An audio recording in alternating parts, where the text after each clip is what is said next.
एक ऐसी क्रीम जो डॉक्टर्स के बगैर यूज़ करना मना होता है, फिर भी लोग इसे फ्रीली यूज़ कर रहे हैं।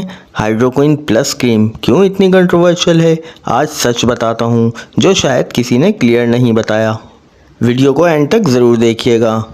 नॉर्मल क्रीम सिर्फ मॉइस्चराइज करती हैं, लेकिन ये क्रीम स्किन को चेंज करती है। इसमें 3 पावरफुल चीज़ें होती हैं। हाइड्रोक्विनोन मेलानिन कम करता है, ट्रेटेनॉन स्किन को पिल करता है और स्टेरॉइड इन्फ्लेमेशन कंट्रोल करता है।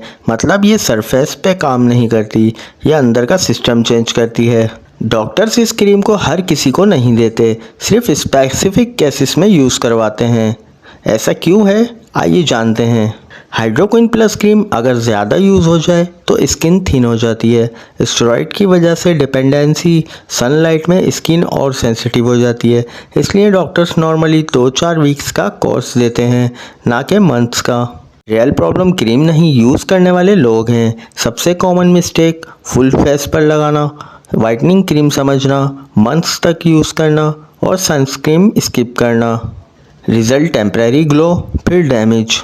अक्सर सोशल मीडिया पे बिफोर आफ्टर देखकर लोग इम्प्रेस हो जाते हैं, लेकिन रियलिटी वो शॉर्ट टर्म होता है। लाइटनिंग और फिल्टर्स भी होते हैं, लॉन्ग टर्म इफ़ेक्ट कोई नहीं देखता, इसलिए ब्लाइंडली फॉलो मत करो। अगर आपको सिर्फ हल्का पिगमेंटेशन है तो स्ट्रॉन्ग क्रीम्स की ज़रूरत नहीं है। Better option sunscreen, vitamin C serum और नियासिनामाइड। ये स्लो हैं लेकिन सेफ़ हैं।